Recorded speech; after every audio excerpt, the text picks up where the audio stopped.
how we will know it's the true Messiah, because when he comes, there will be 3 specific miracles that he will do. And they had never been done before. One of them is the healing of a leper, a Jewish leper. You know, there's like 4 pages in the Torah for what happens to a Jewish leper. It says it's healed, and it's never been used. Praying for you, never once been used. Not one Jewish leper had ever been healed before Yeshua showed up. So that was a messianic miracle. So when Yeshua knew when he shows up, he heals a whole bunch of them. And what does he do? He tells them, now go to the temple. So we can finally keep these words I wrote 1,500 years ago. Right? That's what messianic miracle. That's part of these Tabernacles. And this is the man born blind. He's born blind, so he's never seen anything, okay? Some people have it like they lose a leg. This person has never seen, okay? And Yeshua spits next to it, and the mission says you cannot put wine in a blind man's eyes to heal him, and you can't put blood. 2 things forbidden in the oral law, and Yeshua breaks one of them. Alright? Not a great family, but an oral law. Okay, so anyway, he tells him, this is not politically correct, but he tells this guy that can't see to go to the pool's wall, where the water ceremony is going to be. Have you ever walked over there to that pool on the south side of Temple Mount? You can't hardly walk that thing with good eyes. It's a terrible walk. It's steep down and steep up. You never survive it if it was blind. I mean, so the blind man does what he's told, and he goes over there with mud in his eyes, and he puts his face in the pool of Siloam, or Siloam, however you want to say it, and the first thing he sees is the celebration of the water ceremony, starting up a procession up to the Temple Mount. How would you like to have the first thing you ever see, one of the highlights of the whole world and mankind? So he goes up, and so he goes into the procession, up to the temple. Whoa, that's cool. The temple. And someday I can see what I'm waiting to see when I walk over there and go, whoa, that's cool. Maybe I can be a janitor there. Or teach dance class, one of you. But anyway, this messianic miracle, no one had ever healed a man born blind.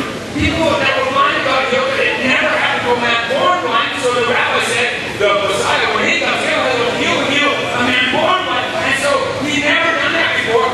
And so that's what happened to this man. He gets healed on the Feast of Tabernacles. Is that cool or what? At the water ceremony. Now, the apostate leadership, not all the leaders, not all the Pharisees were bad people, but some of them were apostate and Romans and all that stuff. Anyway, corrupt the most. And so they said, if you worship Yeshua, we'll kill you. We'll put you out of the synagogue, which is go to hell. Judaism. We're out of the synagogue and go to hell. We'll take your salvation away.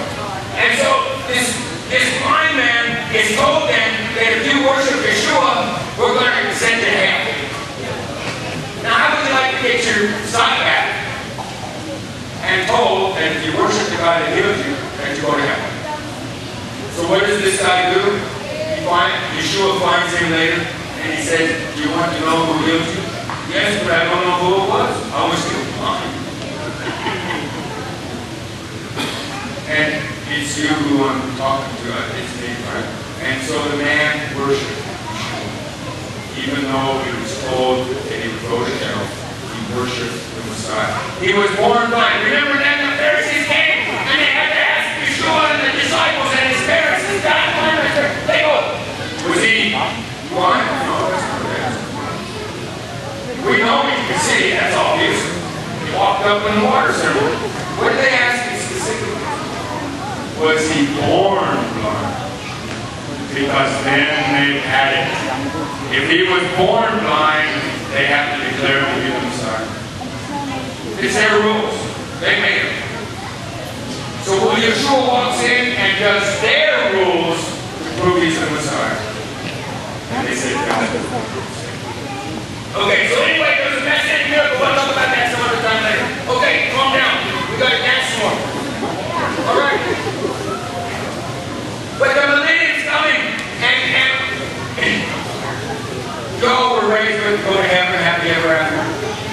lot of people still think you die, you go to heaven, happy ever after. It's actually an anti-Semitic teaching, okay? Why is it anti-Semitic? Because it does away with the Jewish kingdom on earth. Oh, you want to know how to pray? I'll teach you how to pray. Pray that my kingdom will come on earth. It's already in heaven. Hello. But if you die today, you'll go to heaven. You just don't get to stay very long. So you'll come here. The kingdom is on earth. And so it says all verses on the Jewish kingdom on earth are Israeli. The church got rid of them. Oh, heaven, happy ever after. Then we don't have to be Israeli. See, so relax if you know your kids go to heaven through. It's okay. Heaven just comes through, right? Alright, so then we have the kingdom here. Alright, so what I'm saying is we're premillennialists. Messiah comes and then we have the Jewish kingdom, which is the millennium. That means you're premillennialist. This means you're not an all-millennialist. Or a post-millennialist. The post-millennialists say this is a kingdom. They don't get the newspaper. All millennials just do away with it altogether. Oh, we spiritualize that way. The church is the kingdom and it started 2,000 years ago, even though it's supposed to last 1,000 years. You're also not a preterist. You've all been preterists before, you know preterists?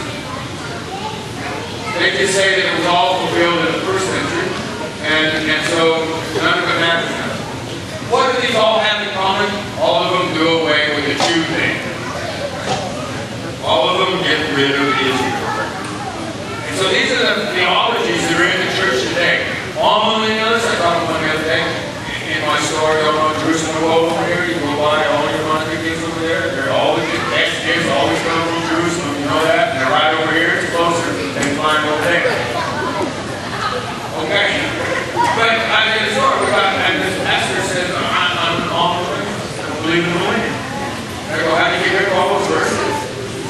But anyway, and then post-millennialists, they're even whacker, and pre-millennialists is what we are, and then there's the preterists, which can't get rid of it. But all these theologies now have the same thing in common.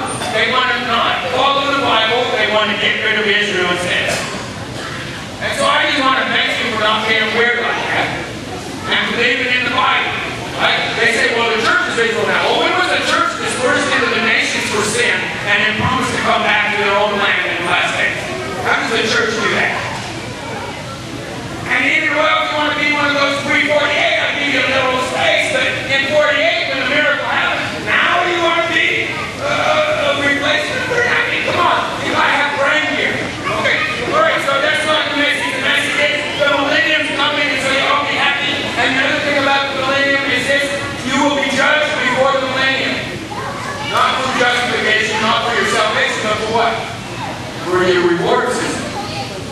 So how you live today determines how you live for 1,000 years. So we don't need sloppy coffee, you just need reward.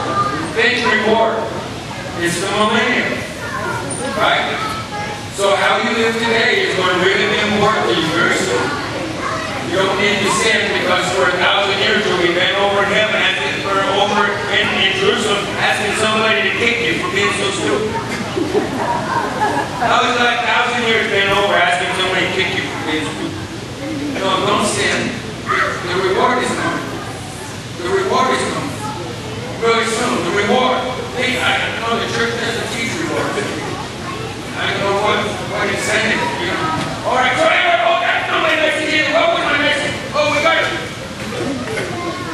I want to let the lion roar. Isaiah 62, and so when I read a verse, you all roar afterwards, okay? The Bible is roaring. Can you hear it? In these days, the Bible is roaring. The world is deaf, but you're not deaf. The world is deaf, but you can hear the Bible is roaring. The supernatural prophetic word is like roaring. I mean, you got to open it and hear the roar. These verses are supernatural. It's absolutely impossible. And they're true. Read your paper. All right.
Jerusalem will be called the city of truth and the holy mountain. Roar! All right. So we're praying for the temple rebuild. You can go on the YouTube and type in Marty Gale and the word temple. You see my message on why all believers need to be praying for the temple rebuild. It is the holy place. It is, Yeshua said he would put his name there forever and ever and never remove it. It is still the holy place today. The Messiah cannot come back until it is rebuilt. And it is to honor his name. And it is also to restore Bible to the Jewish people. Because when they start killing animals, they're all going to say why. And they'll have to go back to the Bible as their rabbinic tradition. And they're going to have to learn blood atonement. And then we're only a step away from Isaiah 53 when they look upon him, or Zechariah 14 when they look at Zechariah 12 when they look upon him who was pierced. Then in 1 verse 1, if they pierced him today and they saw the pierced one today, they go wild. But after they start animal sacrifices, they'll know why. You know, because that's the Bible. Blood atonement is the way. And they can look upon him who was bloody, and they'll get it. And they'll say, that's my salvation. Right, so we need the temple to be rebuilt. Amen. And so I can go there. Right. All right, so, and also, invoking the Moses matrix. Just type in YouTube, invoking the Moses matrix. Here's my message on how to pray in these last days for Israel. Right? We're going to pray like Moses did. Alright? And Yeshua is like Moses, and so we can be like Moses as well. Alright, so remember, Islam is the beast kingdom. Everything is happening fast, right? How many of you ever heard of the Caliph, the Ottoman Empire, and the Caliphate being restored a year ago? 6 months ago. Now all of a sudden, the Muslims are fighting over who's the real Caliph. They're fighting over who's the real Antichrist all of a sudden. Remember, 5 of them when he said to come, the 8th and the 7th, right? 5 of them nations that were conquered by Israel, Egypt, Syria, and then Babylon, and then the Persians, and then the Greeks, and then the Romans. John wrote under Roman rule. Calvin, one is he was under Roman rule. One is yet to come. What came after the Roman Empire? The Ottoman Empire, the Turks, Islam. Islam is the 7th kingdom. And he says, one is yet to come, but it is of the 7th. So the Ottoman Empire died in 1914 at the end of World War I. And we had no Caliph and no Ottoman Empire until this year. This year. Now we have to revive the Ottoman Empire and are already fighting over who's going to be the Caliph. When a real Caliph comes up, he will unite all Muslim countries with one goal, just like Hitler had one goal. If you unite them by, once again, kill the Jews. So the Muslim countries will be united in their endeavor to kill Israel. And this will be your peace as a church home down. And so you're watching it. You're living in it. This is the time to worship Yeshua and welcome him and to be strong and be brave and hold on to the Bible, please. Amen. And don't change it. Just hold on to it.